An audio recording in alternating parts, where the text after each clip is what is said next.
ব্রাজিলের ধমনীতে ফুটবল বয়ে চলে এক সহজাত জাদুতে।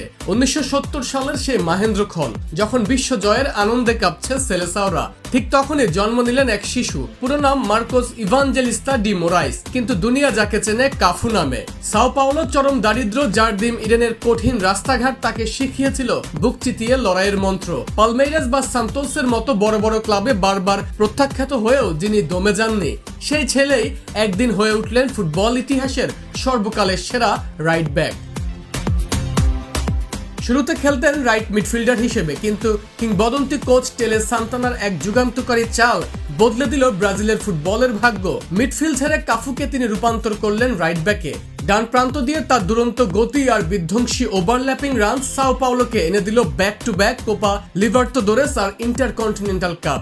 1990 সালে ডাক পেলেন স্বপ্নের সেলেসাও জার্সিতে। 1994 বিশ্বকাপ ফাইনালে মাত্র 20 মিনিটে জর্জিনহোর ইনজুরিতে যখন মাঠে নামলেন 24 বছরের কাফু, ব্রাজিলের রক্ষণ আগলে রেখে উঁচিয়ে ধরলেন ক্যারিয়ারের প্রথম বিশ্বকাপ।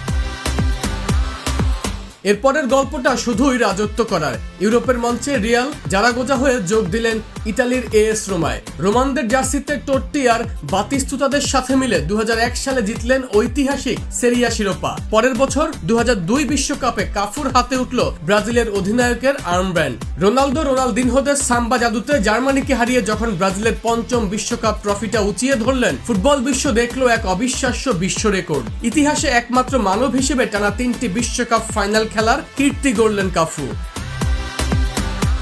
বিশ্বজয়ের সেই সোনালী মঞ্চে ট্রফি হাতে কাফুর জার্সিতে জলজল করছিল একটি লেখা, 100% জার্দিম ইরেন। বিশ্বসেরা হয়েও তিনি ভোলেননি নিজের সেই চেনা শেকড়কে। এরপর এসি মিলানের জার্সিতে উঁচিয়ে ধরলেন অধরা উয়েফা চ্যাম্পিয়ন্স লিগের ট্রফি। মিলান আর রোমা উভয় ক্লাবেরই হল অফ ফেমে জায়গা করে নেওয়া এই ডিফেন্ডার ব্রাজিলের জার্সিতে খেলেছেন রেকর্ড 142টি আন্তর্জাতিক ম্যাচ। মাঠের সেই বিধ্বংসী কাফু মাঠের বাইরেও এক অনন্য আলোর দিশারি। নিজের জন্মস্থান জার্দিম ইডেনের সুবিধাবঞ্চিত শিশুদের মুখে হাসি ফোটাতে গড়ে তুলেছেন কাফু ফাউন্ডেশন। ফুটবল রোমান্টিকতার পাতায় ডান প্রান্ত দিয়ে ঝড়ের বেগে ছুটে চলা সেই চেনা হাসিমুখ আর ট্রফি উঁচিয়ে ধরার মহাকাব্যিক দৃশ্যে কাফু অমর হয়ে থাকবেন ফুটবল ইতিহাসের এক অনন্য ও অপরাজেয় রাজপুত্র হিসেবে।